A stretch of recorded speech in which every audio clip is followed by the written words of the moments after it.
Ibn Khuzaimah, one of the greatest hadith scholars in the history of Islam, someone often referred to by Muslims as the Imam of the Imams, once made the following statement: "If Allah does not have eyes, nor ears, nor hand, nor foot, then what we are worshipping is a watermelon."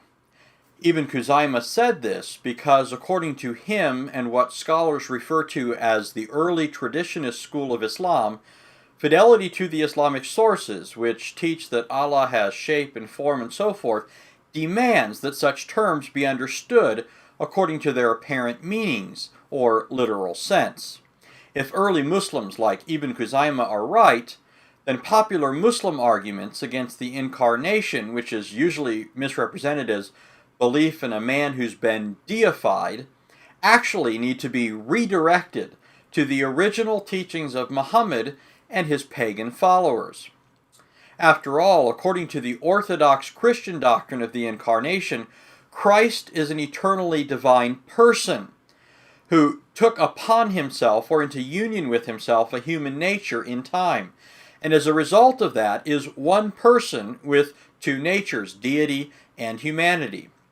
But since Allah, according to the Quran and Hadith, never became incarnate, then the ascription to him of attributes like hand, feet, face, and so forth would have to apply to his allegedly eternal nature. To put it simply, if this earlier view is true, and over the course of several videos I'll argue that it basically is, then the Islamic deity is a man-god.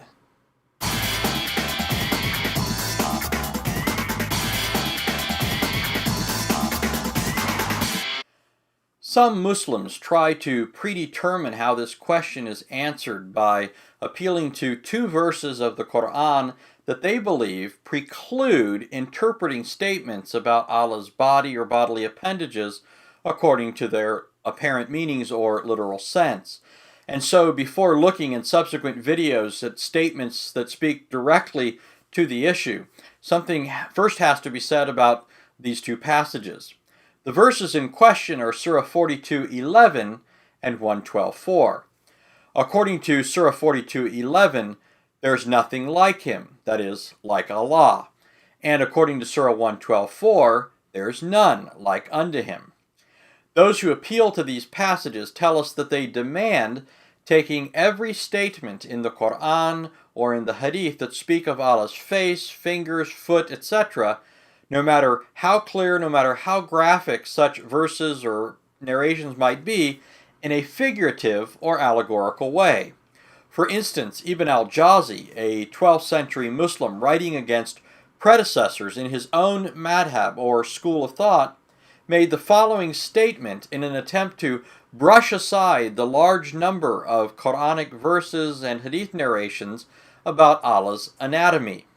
All these, even if their outward expressions suggest likening God with creation, yet what is meant by them is the affirmation of his existence. And since the law knows full well of the illusions that may arise in the hearts upon hearing them, it cut through these illusions by stating, "There is nothing like him." Quran 42:11. In other words, according to Ibn al-Jawzi, since Surah 42:11 says there's nothing like Allah, any passage that speaks of Allah's shape, form, face, and so forth must be understood as affirming simply that Allah exists and not that he actually has the attributes ascribed to him. A more recent example of this kind of approach can be seen in the words of Sheikh Muhammad Hisham Kabani, who wrote the following: "As shown in the excerpts, the priority was to repel false understandings and prevent the pitfall of attributing to Allah the characteristics of creation.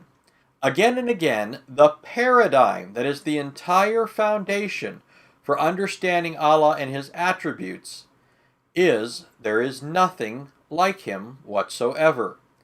Essentially, what al-Jawzi and Kabani are saying is that their understanding of these two passages, which goes against the tide of what earlier Muslims believed about Allah and his attributes, must be made paradigmatic for the interpretation of any and every other statement in the Quran and Hadith on this issue.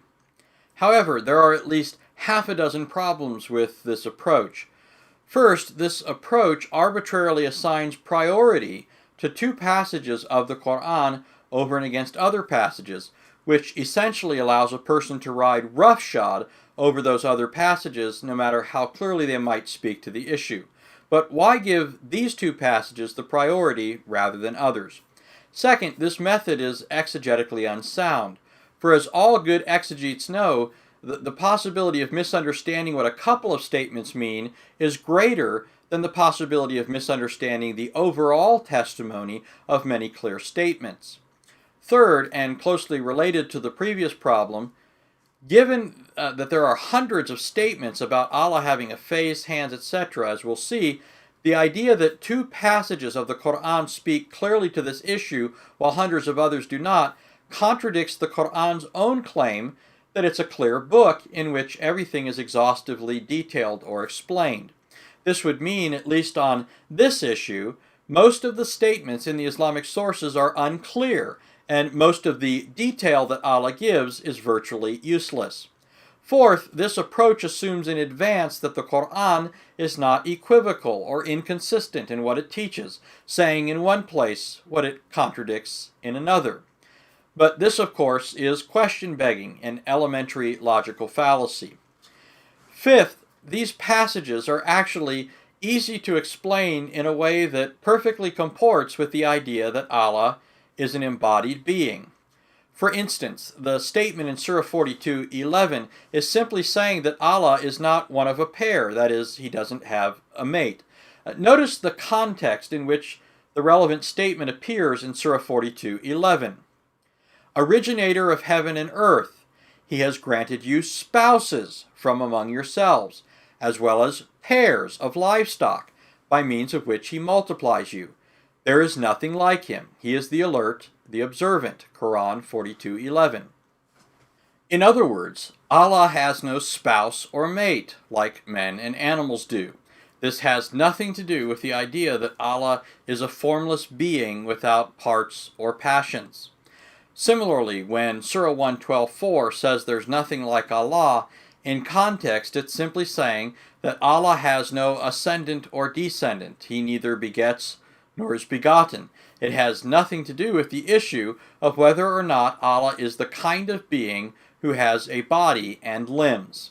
Say, He is Allah, the One, Allah, the Eternal. He neither begat nor was begotten, and there is none like him. Consider a conceivable parallel. If Adam, who was not begotten by anyone before him, were not given a wife so as to beget a child, then there would be no one like him either. But this wouldn't mean that Adam did not have a body. By the same token, the fact that Allah neither begets nor is begotten and is therefore unique doesn't mean that Allah is not an anthropomorphic being. Sixth, and finally, the Quran makes a similar comment elsewhere about the wives of Muhammad. In Surah 33:32, which has the same grammatical formation, it says the following: Wives of the Prophet, you are not like any other woman. Obviously, the statement, you are not like any other woman, does not mean that Muhammad's wives didn't have bodies like other women. In conclusion, since it is arbitrary, methodologically unsound, contrary to the Quran's own claim of being a clear book, begs the question and so forth, to appeal to Surah 42:11 and 112:4 in order to decide the matter in advance, we will look at Islam's trusted sources in order to see if the deity of Muhammad and his original followers was a being with body and bodily appendages, or if he was a watermelon. And just to give you a brief list of what we'll see in the Quran and Hadith, here's a foretaste. We will see that Allah has a shape, face, eyes, ears, two right hands, palms, fingers, fingertips, chest, waist, side, a shin, and a foot. We will also see that he has dimensions, mass, weight, for which reasons Allah is able to screen himself with a veil, live in a house, look out over a watchtower, plant trees, ascend and descend, run, shake hands, skim people's backs, and all of that is just skimming the surface.